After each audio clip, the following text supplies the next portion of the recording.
Assalamualaikum warahmatullahi wabarakatuh. Saya Nadia Khairiatul Hidayah dengan NPM 19210025 akan menjelaskan tentang model pembelajaran CTL atau Contextual Teaching and Learning untuk MK Strategi. Lalu di sini ada 4 subbab. Yang pertama tentang pengertian model pembelajaran CTL, yang kedua langkah-langkahnya.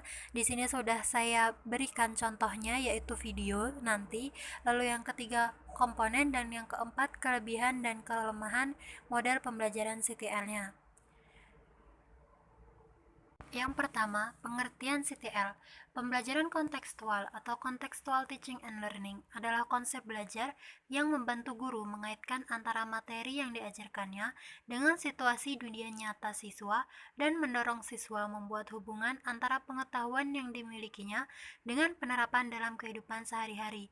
Jadi di sini siswa melakukan kerja nyata dengan kenyataan yang ada di depan mereka.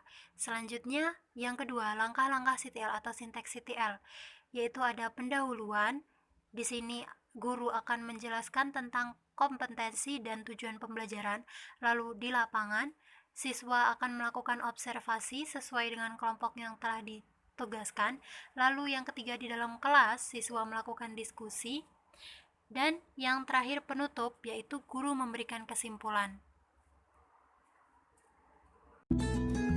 Baik, di sini saya dalam model CTL ini bersama rekan saya Nisa Yumadi Indah Wulandari dan Muhammad Nur Afif. Di sini sesuai dengan langkah-langkah pembelajaran yang telah saya jelaskan tadi. Yang pertama, guru akan memberikan pendahuluan, setelah itu memberitahukan tentang tujuan pembelajaran dan menjelaskan tentang konsep-konsep dasar dalam pembelajaran ini. Nah, setelah itu siswa atau murid-murid akan dipersilahkan untuk observasi sesuai dengan yang telah ditetapkan. Nah, di sini saya menetapkan untuk observasi pasar, yaitu kelompok A pasar modern dan kelompok B pasar tradisional. Assalamualaikum warahmatullahi wabarakatuh. Waalaikumsalam warahmatullahi wabarakatuh. Baiklah, sebelumnya kita berdoa dahulu ya. Menurut kepercayaan masing-masing, berdoa di dalam hati, mulai. Selesai. Langsung saja kita masuk ke materinya. Seperti yang Ibu bahas minggu kemarin, materi kali ini masih tentang pasar tradisional dan pasar modern.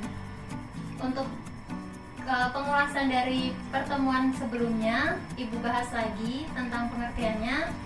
Pasar tradisional itu biasanya pasar yang melakukan tawar-menawar. Contohnya seperti pasar yang sering kita temui itu. Selanjutnya pasar modern itu pasar yang biasanya tidak perlu melakukan tawar-menawar. Contohnya seperti supermarket, minimarket, dan lain-lain. Nah, seperti yang Ibu minta kemarin, kalian dibagi menjadi 2 kelompok. Kelompok A tentang pasar modern dan kelompok B tentang pasar tradisional. Melakukan observasi di pasar-pasar tersebut sudah selesai? Sudah, Bu.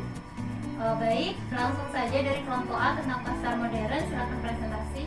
Baik, di sini saya dari kelompok A tentang pasar modern akan mempresentasikan hasil observasi dari kelompok kami. Observasi dari kelompok kami, pasar modern itu benar kata Ibu tadi, pasar modern itu pasar yang tidak melakukan tawar-menawar antara pembeli dan pemiliknya. Nah, pasar modern ini yang saya lihat bersama teman-teman saya tidak melakukan interaksi secara langsung antara pembeli dan pemiliknya. Karena di dalam pasar modern itu barang-barang yang dijual itu sudah memiliki label harganya, Bu. Jadi tidak perlu antara pembeli dan pemilik itu melakukan tawar-menawar seperti itu. Dan pada pasar modern ini barang yang dijualnya itu barang-barang yang tahan lama, serta pembayaran di dalam pasar modern itu tidak hanya bisa menggunakan uang cash saja, tetapi bisa menggunakan kartu kredit seperti itu.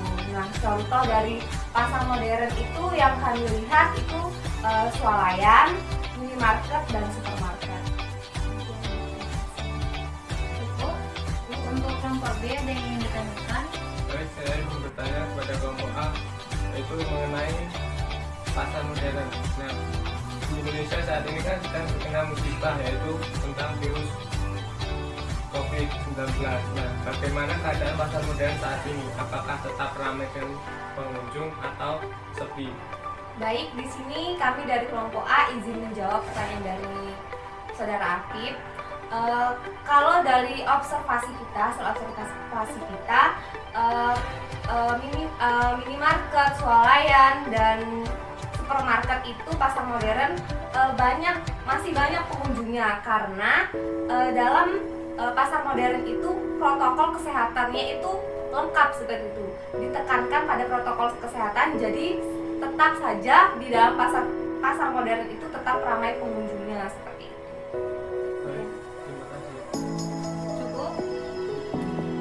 Selanjutnya langsung saja presentasi dari kelompok B tentang pasar tradisional.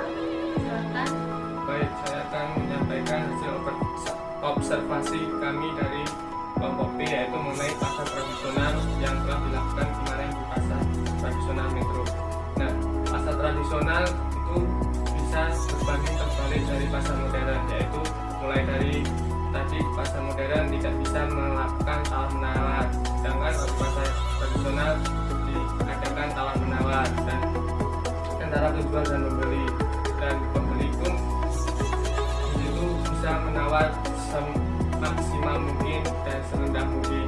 Terus di pasar tradisional mungkin tempatnya jauh lebih kotor atau kumuh dengan pasar modern yang disampaikan oleh Sayu. Dan di pasar tradisional tidak tertera harga atau bandrol setiap barang, melainkan hanya ditawarkan melalui mulut lewat mulut. Nah, serta di pasar tradisional pun pembeli langsung bertemu dengan penjual, tidak seperti di pasar modern. Penjual harus tidak seperti di pasar modern, pembeli harus membayar ke kasir.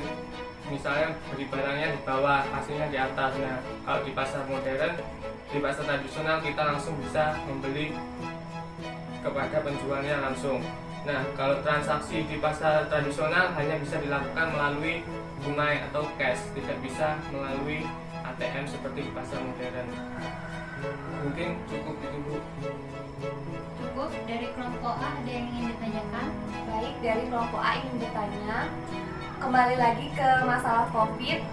Tadi disebutkan oleh Afif kalau di pasar tradisional itu kotor, kumuh, dan protokol kesehatannya mungkin kurang.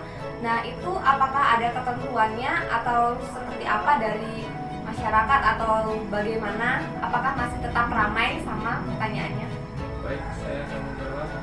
Nah, mungkin untuk keadaan itu untuk di pasar tradisional, karena masyarakat tradisional mungkin kurang peduli dengan keadaan itu.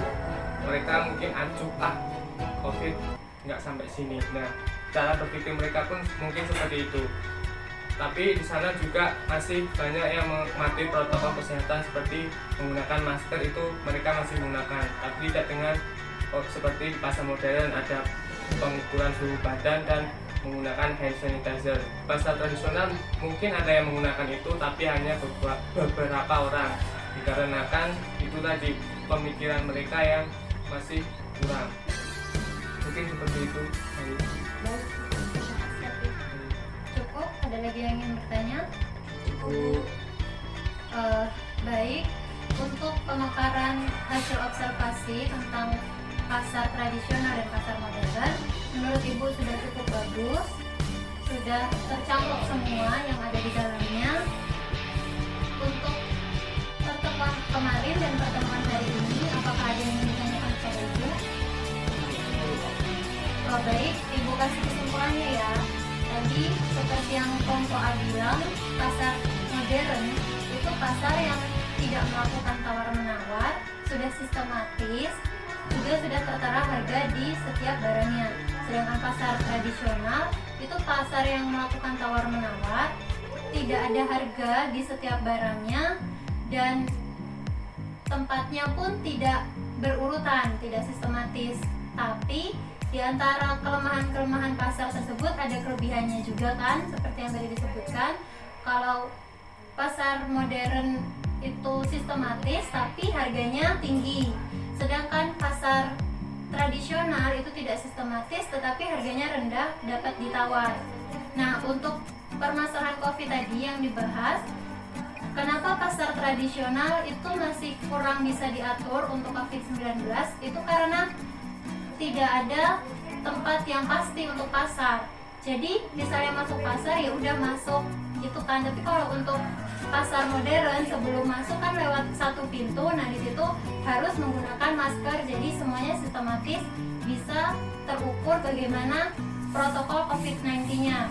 Nah tapi di pasar tradisional kan tidak semua orang nggak peduli dengan COVID-19. Ada juga beberapa yang masih peduli, yang masih menjaga kesehatan diri sendiri. Nah, seperti itu yang bisa Ibu sampaikan.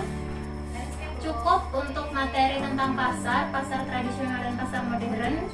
Jika ada yang ingin bertanya, silakan bertanya lagi, bisa di lain waktu. Nah, untuk pertemuan besok sudah beda lagi materinya. Jadi, Ibu harap kalian sudah mulai membaca materi barunya. Lalu Ibu tinggal menjelaskan.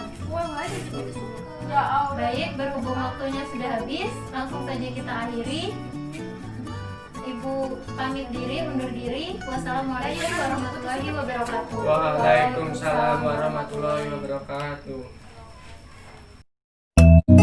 Baik, yang selanjutnya yaitu C, komponen CTL. Di sini ada 8. Yang pertama, melakukan hubungan yang bermakna. Yang kedua, melakukan kegiatan-kegiatan yang berarti. Yang ketiga, belajar yang diatur sendiri. Keempat, bekerja sama. 5. Berpikir kritis dan kreatif. 6. Mengasuh dan memelihara pribadi siswa. 7. Mencapai standar yang tinggi. 8. Menggunakan penilaian yang otentik. D. Kelebihan dan kelemahan CTL. Yang pertama, kelebihan. Memberikan kesempatan pada siswa untuk maju terus sesuai dengan potensi yang dimiliki siswa, sehingga siswa terlibat aktif dalam PBM. Kedua, siswa dapat berpikir kreatif dan kreatif dalam mengumpulkan data, memahami suatu isu dan memecahkan masalah, dan guru dapat lebih kreatif. Ketiga, menyadarkan siswa tentang apa yang mereka pelajari. Yaitu kelemahannya, pengetahuan yang didapat oleh setiap siswa akan berbeda-beda dan tidak merata, tidak efisien karena membutuhkan waktu yang agak lama dalam PBM, dan tidak setiap siswa dapat dengan mudah menyesuaikan diri dan mengembangkan kemampuan yang dimiliki dalam menggunakan model CTL ini. Terakhir, kesimpulan, CTL merupakan suatu pendekatan pembelajaran yang menekankan pada proses keterlibatan siswa untuk menentukan materi yang dipelajarinya dan menghubungkan serta menerapkannya dalam kehidupan mereka. Dengan demikian, peran siswa dalam pembelajaran CTL adalah sebagai subjek pembelajar yang menemukan dan membangun sendiri konsep yang dipelajarinya. Belajar bukanlah menghafal dan mengingat fakta-fakta, tetapi belajar adalah upaya untuk mengoptimalkan potensi setiap siswa, baik dari aspek kognitif, afektif, maupun psikomotor. Dalam langkah-langkah pembelajaran model pembelajaran CTL, terdapat 3 tahap, yaitu pendahuluan, inti, dan penutup. Baik, sekian adalah pemaparan dari saya, model pembelajaran. Wassalamualaikum warahmatullahi wabarakatuh.